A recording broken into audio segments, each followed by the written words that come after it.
say I'm shooting shots straight to the point just like the podcast. Other teams, they run into my shooters cause we got that. I killed the game and left the court with no condolence. I'm still gonna shoot my shot no matter how big the moment is. She ain't like when Jay Best get on that phone. Yeah. You watch it from the TVs in your homes. Yeah. They feeling like in 7, leave a comment down below. Yeah.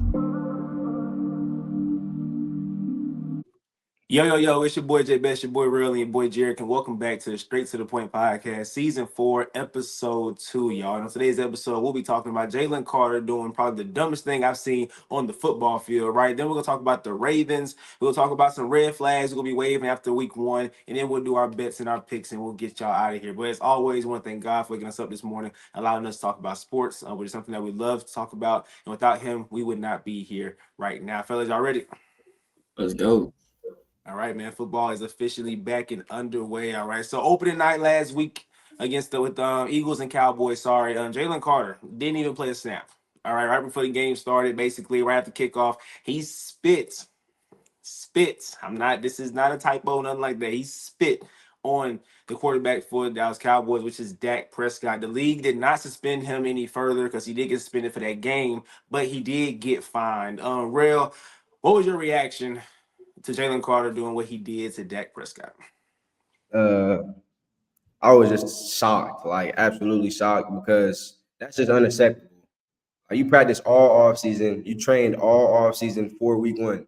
Like ever since February, like his last game in February, he been thinking about week 1. Like, ooh, man, I can't wait to smash Dak Prescott. I can't wait till I go against that Cowboys offense, because there's like a real rivalry. And then, like you just said, before the game even snaps off, you're getting kicked out the game. Like, that's crazy. I know you're young. I know you're a third year player, but like, I know you apologize, but come on, bro. Come on. Now you like absolutely have to dominate all 16 games, maybe 20 games because of what just happened. Like, that is absolutely unacceptable. You apologize to your team, but like, that was just unacceptable. We're not in college anymore. We're not in high school. Like, this is literally the first time I ever seen anybody spit on another player. Like, that's just absolutely disrespectful on like so many other levels. I'm surprised that didn't like go into like further levels, but I was just absolutely shocked and disgusted by that. Facts, Jared. I'm gonna actually start off by applauding Dak Prescott and the Cowboys offensive line for not retaliating to that incident, because that's like, as a man, that has to be a top 3 like most disrespectful things you can do to another man. Like, you spit on this man, like that's unacceptable. And I know there's gonna be some people that are gonna say, "Oh, but Dak spit on the ground. Dak spit at the ground, so that is unacceptable for you to retaliate from him spitting on the ground. Are you spitting on him? Mind you, you shouldn't have been over there in the first place. You crossed over where the ball was down. Mind you, one of your players is injured and hurt, so there's a little bit of delay time, and you go over there by their huddle to mess with them. You shouldn't have been over there in the first place. It all could have been easily avoided. But like Real said, Jalen Carter, you gotta get it together. This isn't college or high school. Like, this is the professionals. Like, this is the pros.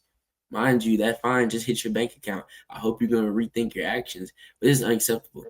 Mind you, game first starts. I'm watching TikTok live, and you're literally talking about how people are ruling out the Eagles because of like all the pieces they lost in the offseason. And you literally talked about, but they still have guys like Jalen Carter. My expectations for Jalen Carter going into the season are very, very high, because he's going into his year 3. Like, he's getting some knowledge under his belt. Like, he's starting to understand the game, starting to understand how the NFL schemes work. Like, he's starting to get that knowledge that it takes to be a better player.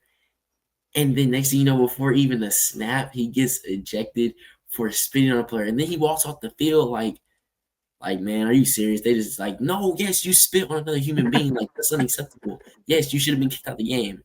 No, like, there's no second chances. That's unacceptable. And best believe the very first play of the game, the Cowboys run for 8 rushing yards. We talked about how the Cowboys have no run game. Their run game is not that strong, especially going against the Eagles front that has Jalen Carter, Jordan Davis, Zach Bond at linebacker, Jahad Campbell, who had a phenomenal game. But no, they end up getting gashed on the ground. Javonte Williams looked like a good running back again, like he did his first year in Denver, because Jalen Carter was missing in the middle. And it gave Cowboy fans hope. Like I'm sitting here with a bunch of Cowboys fans watching the game in my dorm, and they have hope during the game because they're driving on the defense because Jalen Carter's not there. Like some people are underestimating the impact Jalen Carter has for that Eagles defense. Go back and look at the NFC Championship game. The last two plays of the game, he's getting pressure on Matthew Stafford, and he really ended the game. Like Jalen Carter, you have to look like I really hope after that incident when you're sitting in the locker room, you looked yourself in the mirror and said, like, this can't keep, like I can't do this. Like I have to stop. Like anything prior to this moment right here is gone. Like you literally have to change from that moment. Like the Eagles are trying to repeat. This whole thing is about repeating. Your banner just went up that night. Tensions are high. Emotions are high. The crowd's hyped. And you do this foolishness? That's unacceptable, Jalen Carter. Like as a man, you really have to like think about it. And I hope you reflect it. And I hope you're ready to go this week because they're gonna need you. You're playing against the Chiefs team that just lost a game they shouldn't have lost. So you're gonna be needed this game. So I hope you really reflect it and you're ready to go. I actually think that the league, no, forget the league. I think the Eagles should suspend him for a game or two. Right? He is, like Jerry said, you're going into, you're defending your championship this year. Like you're the defending champs, right? And you go into game one and you're unavailable the rest of the game because you decided to spit on somebody, let alone you spat on the quarterback of America's team, right? like you ain't spit on now. It's wrong to spit on anybody, but you ain't spit on Tua, you ain't spit on Nail, you spat on Dak Prescott. The whole world's watching this game because of the Cowboys, and you decided to do this on the biggest stage, right? So that's just dumb right there. And I can argue that Jalen Carter is the second most important player on this team. I think Jay Hurts is number one. And I do think that Jalen Carter is number two because, as y'all mentioned, going into this year, they lost a lot of pieces, right? A big reason why people thought the Eagles wasn't going to be that good this year or not repeat is because of the pieces they lost. But you still had Jalen Carter, who is the best player on the defense by far. I think he's a generational talent. It's funny Jared said that because on the live, right before he did what he did, I was talking and saying how he's a generational talent. He can be the next Aaron Donald. Like I see that for him. And best believe 2 seconds later, I look back at the screen, he walking off the field. I didn't even know what happened. Because you remember Jared, I was like, he didn't even do anything. And then I saw the replay. I was talking on the live, so I wasn't paying attention. But yeah, you're too important on this team to miss games for that. Not an injury, right? For that. So that's just unacceptable for real. I think the Eagles should come down a little harder on him and make him understand that, look, we need you, right? And because you want to do stupid stuff like this, we're going to suspend you. We're going to take the lick, right? We might lose a game, maybe down this next 2-game stretch, and we suspend you for 2 games because he's that needed on the defense. But we need you to see how much we need you. And I hope he saw that game one, the Cowboys got what they wanted on the ground. And it's because he wasn't there. He's very important for the pass rush and for the run game. So he needs to understand how important he is, and stupid stuff like that just can't be tolerated. So I do think he should be suspended. Hey, I was so fed up with him the night of. I said they should trade the man. I overreacted and said they should trade the man. They shouldn't trade the man, but they should definitely suspend him for a game or two. But Jalen Carter, like I said, the league said he would not be suspended any further, but he did get fined. All right, let's move on to the other primetime game this week. They had a lot of buzz, a whole lot of buzz, y'all. The Ravens and the Bills, y'all. The Bills were down 15 with less than 4 minutes left in this game, and they pulled off a crazy comeback. The Ravens let go of the lead. This is Rail's team, right? Rail pick. I think we all have it understood, right? That Rail's Saints fan, I'm a Steelers fan, Jared's a Steelers fan, but we have other teams that we support, right? For the sake of the show, whatever. And I'm the Eagles. Jared is the Chiefs, and Rail is the Ravens. So, Rail, this is your team. This is your segment. I want you to tell me, was this blown lead a big deal or not? This game right here, I know it's week one. I saw your video earlier, just week one. Don't overreact. Facts. This week one right here, overreact enormously. Like we need to overreact badly. This was a primetime football game. You could argue this was the biggest game of the weekend. You could argue everybody tuned in for this game. So this was the biggest game. Sunday night football, bro. Come on, bro. The first half, it looked like the Ravens were gonna run away with it. It would look like the Ravens were Super Bowl champions, just like it looked like last year until they got to the playoffs. And then they folded under the pressure. When the moment got too big, they folded. And I think it's going to be the same exact way. This is a huge deal, gigantic deal. It's not a big deal, gigantic deal. In 4 minutes, a 15-point comeback in 4 minutes. Are you serious? Facts. Derrick Henry put it on the ground. So next time it's gonna be Lamar Jackson that put it on the ground. I guarantee it. Or it's gonna be Zay Flowers or Mark Andrews. I promise you. This is a huge deal. They can't get it done when the moment's too big. They can't. Like they cannot do it, no matter how good the team is, no matter who's at the coaching helm. Maybe it gotta be Harbaugh's fault. It just gotta be. Like, this is a huge deal. Huge. Josh Allen's a great player. I'm not taking nothing away from him. He had a monster game. What he did in the fourth quarter was outstanding. But it started with the Ravens offense because the Bills team shouldn't have touched the ball. You got Derrick Henry and Lamar Jackson. They shouldn't have touched the ball. This is a huge deal. A huge deal. And now, Lamar Jackson, everybody's looking at you now. Everybody's looking at you. Facts. And real quick, I want to ask you a question before Jared go. So it was 4th and 3, and I believe the Bills were down 2, right? 4th and 3, and John Harbaugh decided to punt it, right? Do you think do you agree he should have punted it and the defense should have got a stop? Because mind you, going into this year, we was talking about how the defense upgraded. Got Jared Alexander, got Malachi Starks, got Mike White, right? The defense is nice. So do you agree that he should have punted it and the defense should have got a stop, or do you think he should have went for it on that 4th and 3 and tried to get the first down to end the game, basically? I agree that he made the right decision in punting the ball. He 100% made the right decision because if he didn't and they would have failed on that 4th down and 2, like we would have been bashing him right now. Like, should John Harbaugh still be a coach right now? Yeah. And that was a big storyline the past 2 years. Like, he blew a couple leads by going for it on 4th down, you know? So I feel like he made the right decision. You paid all that money to your defense. Like, I agree 100%. Jared, let me know, big deal or not? So when the game first ended, I'm thinking, it's week 1. It's not that big of a deal. But then after the game, Tony Dungy, for y'all who doesn't know, Tony Dungy is a historic coach. He coached with the Colts. He's like he had them win the Super Bowl with Peyton Manning. So he started talking, and he referred back to the 2003 football season when the Colts beat the defending champions, the Tampa Bay Buccaneers.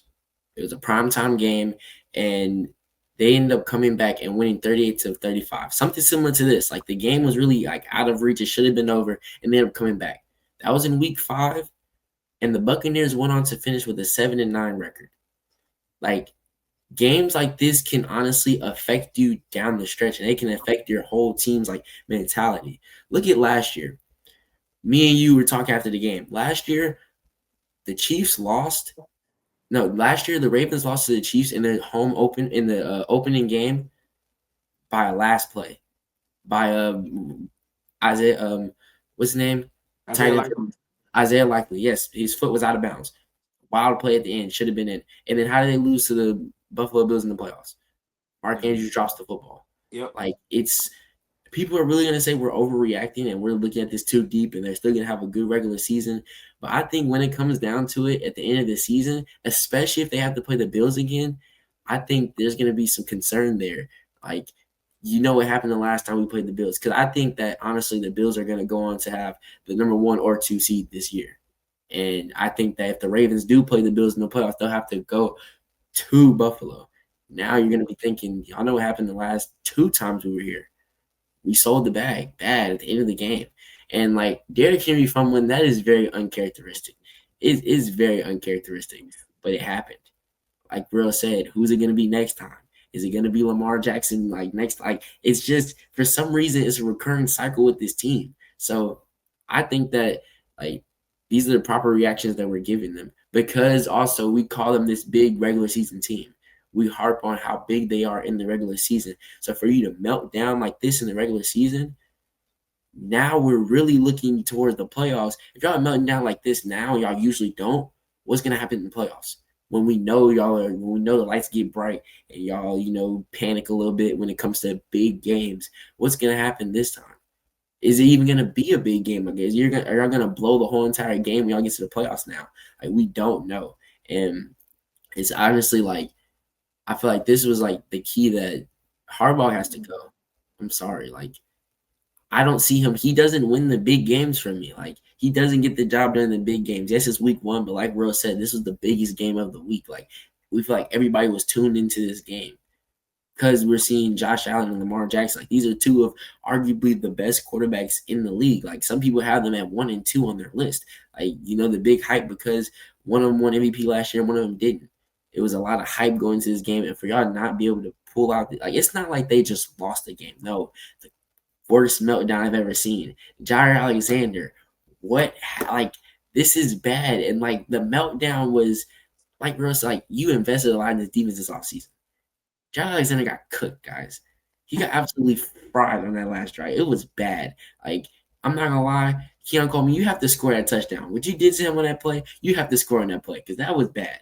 Like, it's a little embarrassing to look at because now it's like we thought their secondary was so strong, but the Buffalo Bills really just like showed that their defense isn't really all of that. Mind you, it is Buffalo, it is Josh Allen. So we do have to take that with a grain of salt that when they do play teams with weaker offenses, it's not going to be like that. But once again, we're looking big picture. So now when we see they go against a team that can move the ball, a quarterback that can take care of the ball, what's going to happen in the playoffs when you go against that? Because that's all there is in the playoffs. It's a bunch of, especially in the AFC, it's a bunch of good teams with good quarterbacks and high-powered offenses. What's going to happen when you go against them? Is your defense going to let up that many points? Because in the playoffs, your offense doesn't score that many points. They've been close games because their defense has been able to stop teams from scoring big. Now, from what we saw week 1, if this is if this shows what the future has to hold for the Ravens defense, it's gonna be bad in the playoffs. And like this team, they really need to like prove something this week. Like we know they're going against the Browns, we know how it's gonna be, but they really need to prove something, especially this tough stretch of games that we talked about them having. Like this is a game that y'all both thought they were gonna have. I told y'all. I did. I did. This was Russ' pick last week, but so this is one of the games that rough start as they have going. So it's only gonna get tougher from here, and this can really like affect their seeding. This can affect them winning the division. This is a game that they should have had, and it's kind of sad that they didn't. So it is a pretty big deal. Yeah, if y'all remember what I said last week, I said I'm going with the Bills. No, I said I'm going with the Ravens. But I said I could see this being a mistake at the end by the Ravens. I like this though. I didn't expect this to happen. So real Jared, for everybody that's watching, that's been watching the show since season 1, before Real and Jared was even up here, right? I have a couple of sayings, right? I say you wet the bed, right? Pissy sheets, I always say that. I say yo yo yo, and then one of my say is do not overreact to week 1, right? Because week 1, we all know it takes about 1 to 3 weeks for your team to get going because you haven't played live games in months, right? So it's only fair to not judge teams based on the first 3 weeks. But for this team, for this game, right, when the schedule came out and you saw who you was playing week 1, real, I know that Lamar Jackson circled that game on his calendar. John Harbaugh circled this game. Derrick Henry circled this game because this team sent them home. So this game, yes, it's week 1, but it was big. And best believe they came to play for the first 3 quarters. I'm hearing my favorite analyst in the world, Chris Collinsworth, just glaze the Ravens the whole first 3 quarters. I don't know how to stop this team. King Henry, Action Jackson, teams are at home scratching their head because they don't know how to defend this team. Like he is completely glazing them. Then the fourth quarter came, and it all went away. Right? In the critical quarter, that's the fourth quarter, the money quarter, right? They gotta have it quarter where you gotta close out games or come back in games. And we've seen way too many times where in that quarter specifically, the Ravens make mistakes. Real no, the Ravens make mistakes. I think y'all forgot to bring up what happened with Zay Flower a couple years ago. I don't know if it was in the fourth quarter, but the fumble at That the was right in at the fourth at quarter, the I one think. yard line. That was in the fourth quarter. That was towards the end of the game. It might have been towards the end of the game, right? So Zay Flowers, Mark Andrews, Derrick Henry, and we know that John Harbaugh has 17 blown double-digit leads. That's the most since 1991 by any head coach in football. 17 blown double-digit leads, dog. And the crazy part is the Ravens are known for running the ball. So how are you blowing leads having a run-dominant team? That's just I don't know how to explain it. So you have that, a coach that can lose games. Then you got Lamar, who we all know, real like to admit it, but in the playoffs specifically, and in the regular season, and Lamar had a good game. This game had nothing to do with Lamar Jackson. Lamar was great for 3.5 quarters because you can't make the argument that okay, when it was time to close the game out, he didn't make a play to close the game out. You could make that argument. I'm not even gonna blame him for this game. But we know in the playoffs, he struggles. Period. That's just what it is, right? Look at the stats. So you have a coach that we know he struggles with decision making, he struggles with critical quarters, which is the fourth quarter. Lamar Jackson in the playoffs, we know he struggles. Then every now and then you will have a Mark Andrews drop, a Zay Flowers fumble, or a Derrick Henry fumble. Or the defense just get torched in the fourth quarter, which they did. You know they gave up 22 points in the fourth quarter. The fourth quarter alone, right? Like that is insane, bro. So this loss means a lot. Now, don't get it twisted. The Ravens might still win the division. The Ravens might still be a top 2, top 3 seed in the AFC. They about to completely kill the Browns this upcoming weekend. Cause I know that's how they are. If they lose games like this, they gonna bounce back against the lesser teams, right? And what's gonna happen is everybody gonna forget about what happened week 1. Everybody gonna say, "Oh, the Ravens, they good. That was a hiccup. Look at them blowing out the Browns and look at them blowing out these other bad teams." Then the playoffs will come back around, and 9 times out of 10, they will have to play either Mahomes or Josh Allen. And what happened week 1 is going to happen again. Not like that. Not like that. Like it can happen in various ways, but that's going to happen. And what you said earlier about John Harbaugh going for it punting the ball, I believe he should have punted too, in my honest opinion, because we invested so much in the defense. Defense got to get stopped. I don't care. I understand Josh Allen is hot because if we don't get this first down, the game's basically over. Because they're already, I think they was on the 50 or across the 50 if they would have missed that 4th and 3. Right. They're going to be across the 50, I think. They would already been in Baltimore territory. Boom. So the game would have been like, I don't blame John Harbaugh for doing that. But a couple years ago, if y'all remember, Monday night, I think it was week 2, where I want to say we was in the either apartment or the dorm watching this game together. It was the Chiefs and the Ravens. I want to say it was our freshman year, maybe. I don't know. But it was the Chiefs and the Ravens on Monday Night Football. And the Ravens went for it on 4th down at the end of the game and closed the game out. I thought it was stupid, but Lamar Jackson, I think he ran for the first down, got the first down, closed the game out. I don't know what year it was, but it was not too long ago, right? So people are saying that John Harbaugh should have did it again, but I don't think he should have did it. I think he should have very well punted it, and then depending on the defense, which he did, but the defense got torched, like you said. So, like I said, for the next couple of weeks, they actually, and I said they're gonna bounce back, but they don't have an easy schedule for the upcoming weeks at all. They don't. Now they do have the Browns this week, but following the Browns. Give me 1 second. I have it right here. Following the Browns, they got the Lions. Let's see what the Lions look like after this week. The Chiefs, the Texans, who I think, even though they lost week 1, is a good team, and the Rams. Right? So that's a nice little tough stretch that they better get it together. And I think this week, of course, they're going to just beat the brakes off the Browns. For the next 4 games, it's going to be on and popping. We're going to see what kind of team they really are. All right? Let's go ahead. Let's move on to our next segment. All right. Red flag. So, as I said, one of my favorite sayings, do not overreact to week 1. And before we start this segment, I do want to say, somebody in my comments on Instagram, because clearly I don't think y'all understand what I mean by do not overreact. Somebody said, oh, so, and Rail, this is no shot to you. Somebody said, oh, so the Saints, don't worry about week 1. We still good, right? Okay. Let's pump the brakes. All right. Some realism got to come with it too. Okay. If you went into the season knowing you was probably going to be bad. And I think Rail made a bold prediction that they was going to the playoffs. Because Rail kind of understands that his team is not where they want to be yet. Right? You're real. You're a real one for that. If that's your team, you have to understand, if you go 0-1, it was pretty much expected. You know what I'm saying? Like, it was pretty much expected. But for example, if the Steelers would have lost to the Jets, I would have said do not overreact. Because that's not expected of us. The Chiefs losing week 1 to the Chargers, do not overreact. Period. Right? Because it's the Chiefs. We all know what they're going to do moving forward. Right? So it's certain situations where you got to be real, but certain situations where you got to hold out hope. All right? But this segment specifically, if we had to wave a red flag for any team, we're not saying concern, just a red flag for any team, we're going to let y'all know what they would be. All right? So, Rail, you up first. What team would you wave a red flag for after week 1? Yes, sir. Like you said, it was week 1. Can't overreact too much, but it's a couple teams where you can overreact and you gotta overreact. Yeah. Week 1, I told you last week, I felt like the Dolphins were gonna win. So we had the Miami Dolphins against the Indianapolis Colts. Okay. I'm telling you right now, I had the Dolphins winning like their division. I thought they were going to be a really, really good football team. Yep. We remember that. Yes, sir. I'm telling you right now, before week 2 starts, I'm waving a gigantic red flag right now. What happened to the Dolphins? Like, what happened to this high-powered offense and this offensive mastermind that they had in Mike McDaniels? What happened?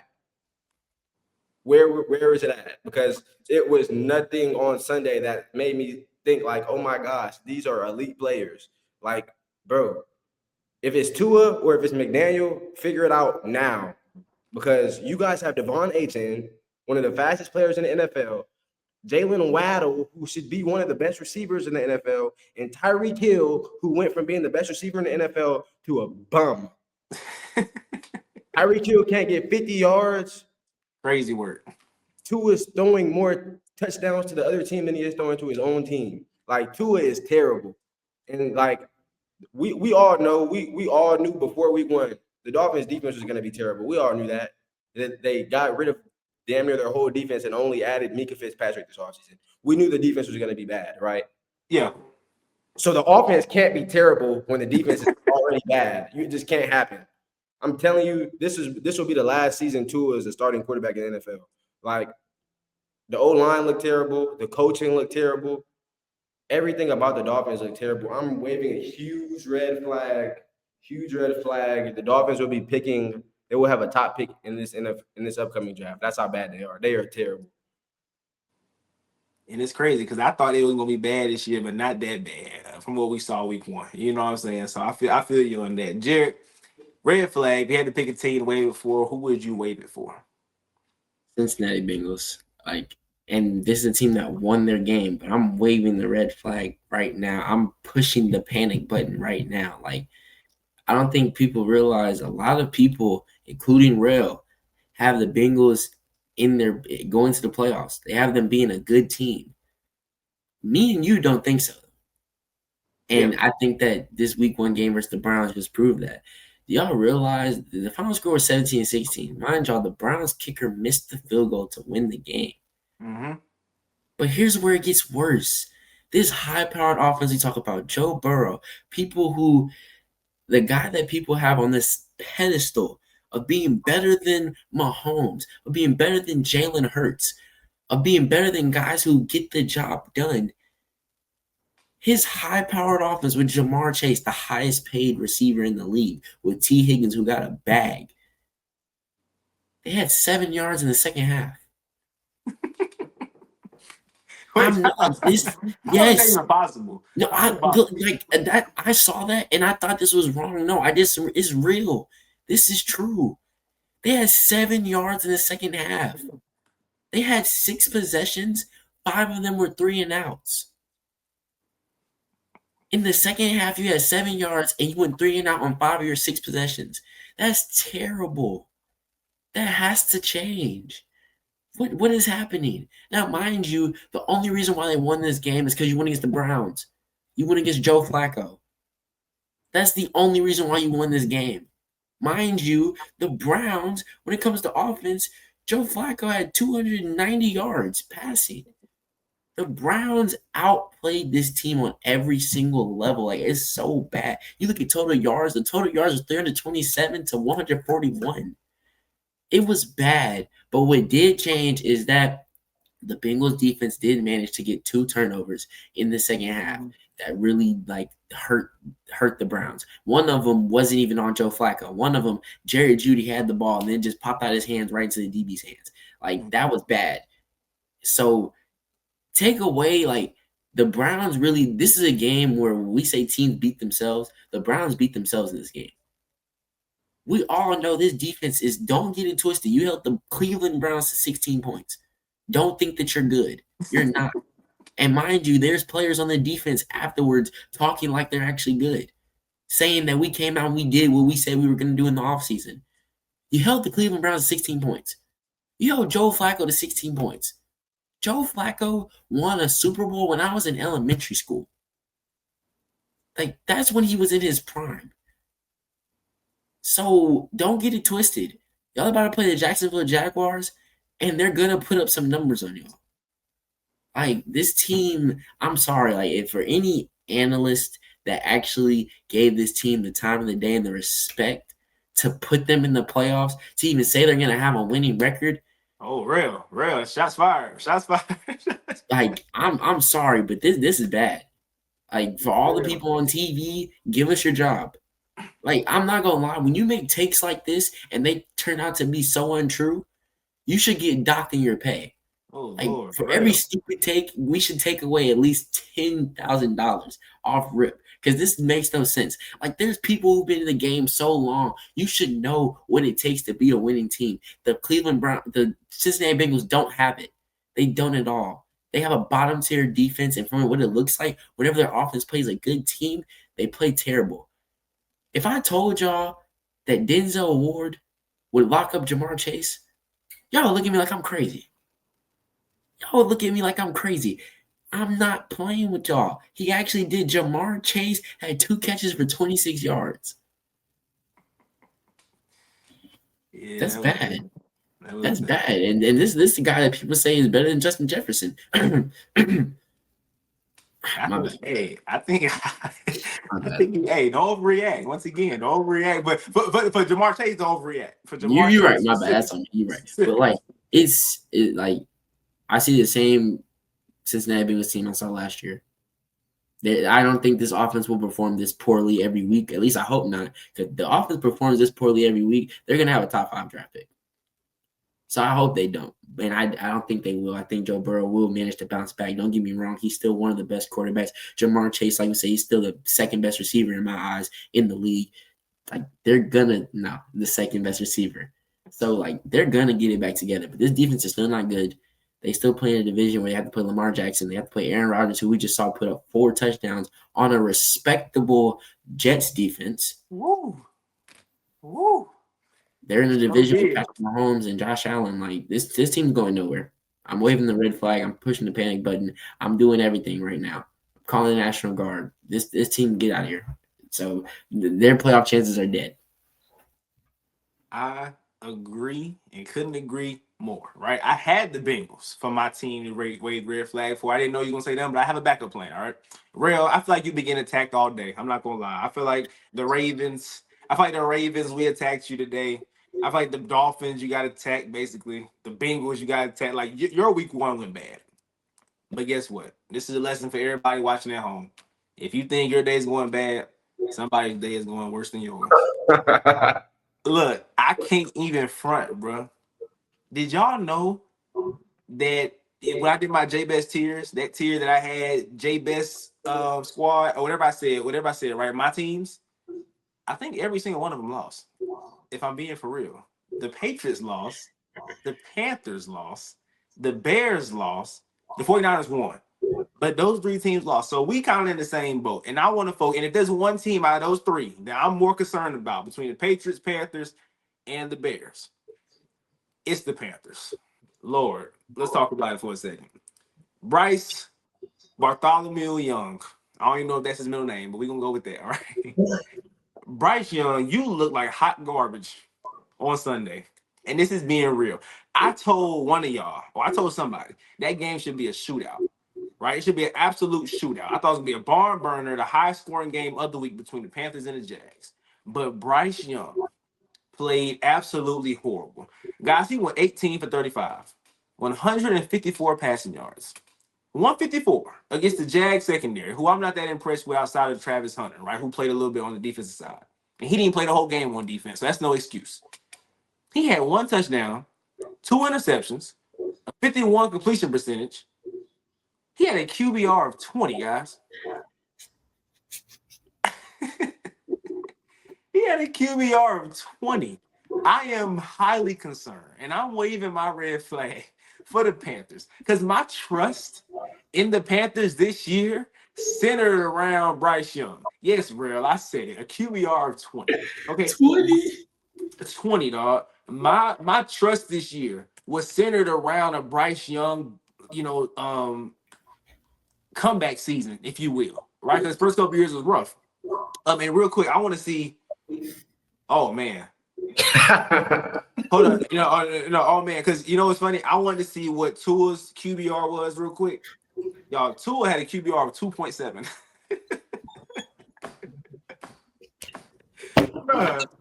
bruh, 2.7, dog.